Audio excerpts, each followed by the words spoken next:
Berikutnya materinya adalah bidang dalam ruang dimensi 3.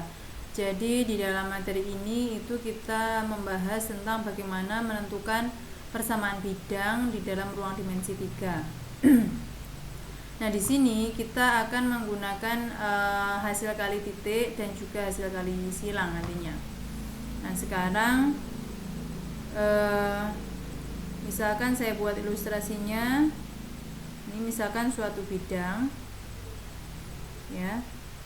Ini suatu bidang.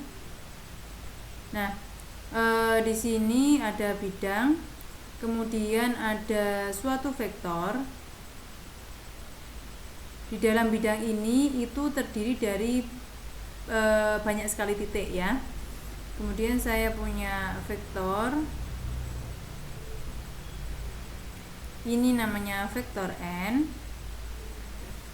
Jadi ini vektor n itu adalah vektor normal bidang. Vektor tak nol, nah, yang disebut vektor normal.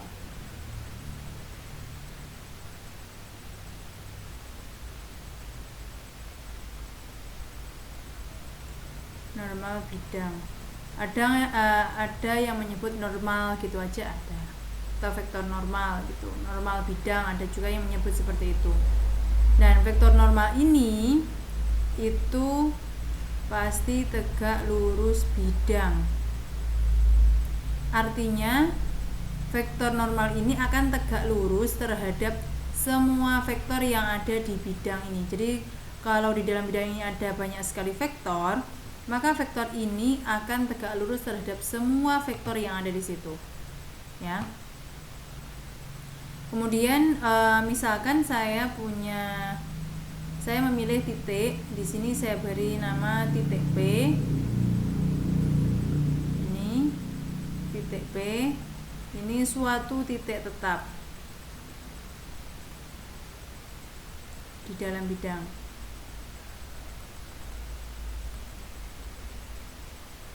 Nah, intinya titik tetap itu maksudnya nanti sudah ditentukan, ya, titiknya. Jadi ini langkah awal untuk bagaimana kita menentukan persamaan bidang. Kemudian di dalam bidang ini ada banyak sekali titik, jumlahnya tak terhingga.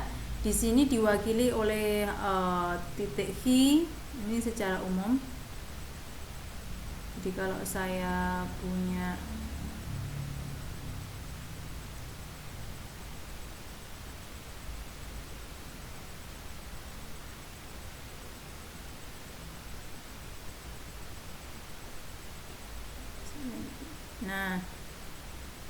ini ada titik V. Untuk vektor normal ini saya tulis komponennya seperti ini. Nanti vektor normal itu juga berupa angka. Terus ini koordinat P-nya x0, y0, z0. Untuk Q-nya x, y, z. Karena ini sembarang titik, ya, himpunan titik-titik di bidang.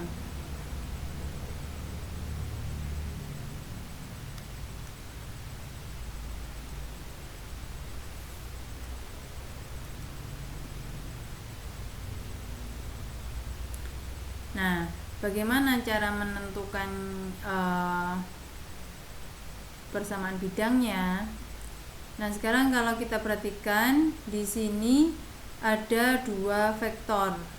Jadi Anda perhatikan ilustrasi ini. Pertama vektor normal, kedua vektor yang terbentuk dari titik P dan titik Q. Ya. Ini vektor n atau vektor normal ini tegak lurus vektor PQ. Jadi ini vektor n itu tegak lurus terhadap vektor PQ.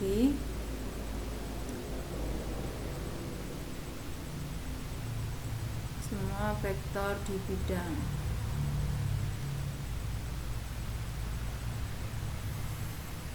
Nah, kemudian kita kembali menggunakan hasil kali titik. Jadi ini boleh Anda tulis n dot vektor PJ sama dengan 0. Kalau kita menggunakan kemarin akibat, jadi kalau ada dua vektor yang tembus, nah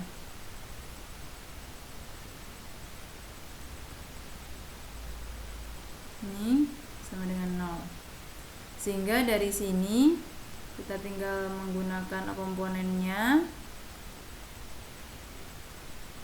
Nah, PJ berarti X dikurangi X0, Y dikurangi Y0, Z dikurangi Z0.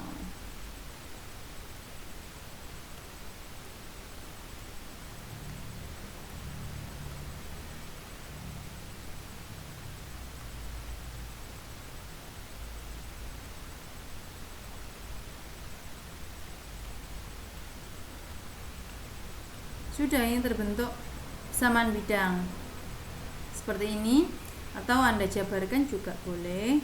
Jadi ada yang menuliskan seperti ini.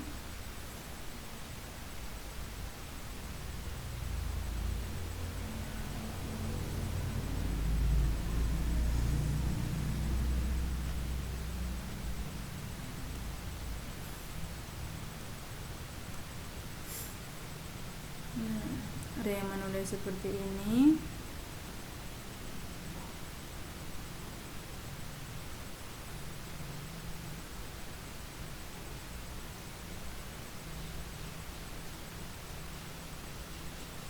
Jadi ada yang menggunakan bentuknya, yang ini, yang bagian ruas kanan ini disingkat menjadi D. X plus BY plus CZ sama dengan D. Ada yang menulis seperti itu. Tapi pada intinya adalah ini pada baris yang kedua ini.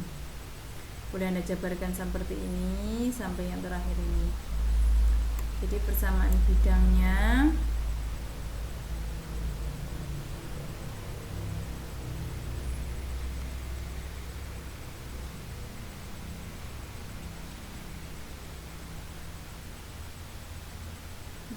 bidang itu AX plus BY plus CZ sama dengan D, dengan D nya adalah AX0 plus BY0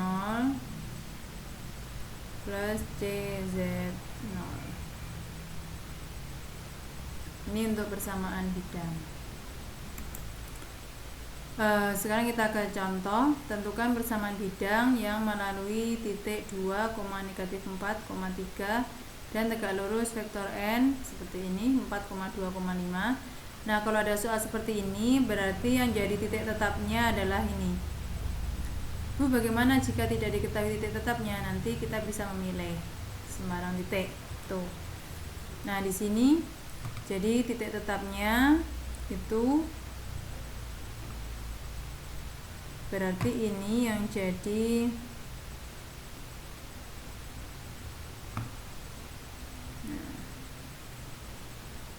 titik 2, min 4,3 ini sebagai titik tetap. Nah, sehingga kita tahu nanti X0 nya sama dengan 2, Y0 nya berarti negatif 4 dan Z0 nya itu 3. Ya tinggal kita substitusi. Berarti ini vektor normalnya itu vektor n.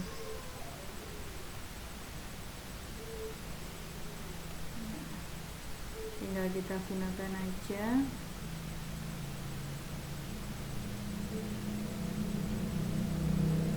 Saya lebih suka menggunakan yang bentuk ini supaya lebih mudah, tapi sebenarnya terserah.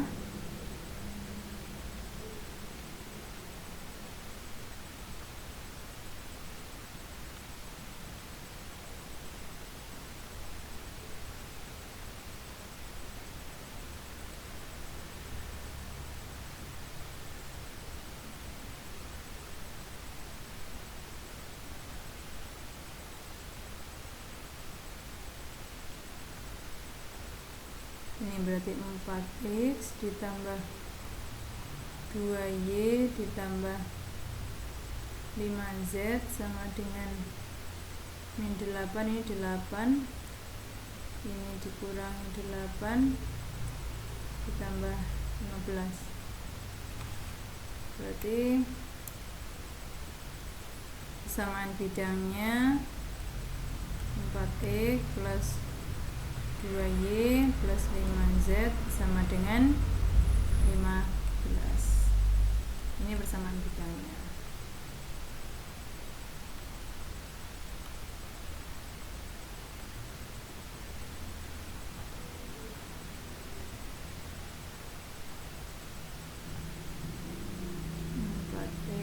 Plus 2y plus 5z sama dengan 15. Tuh.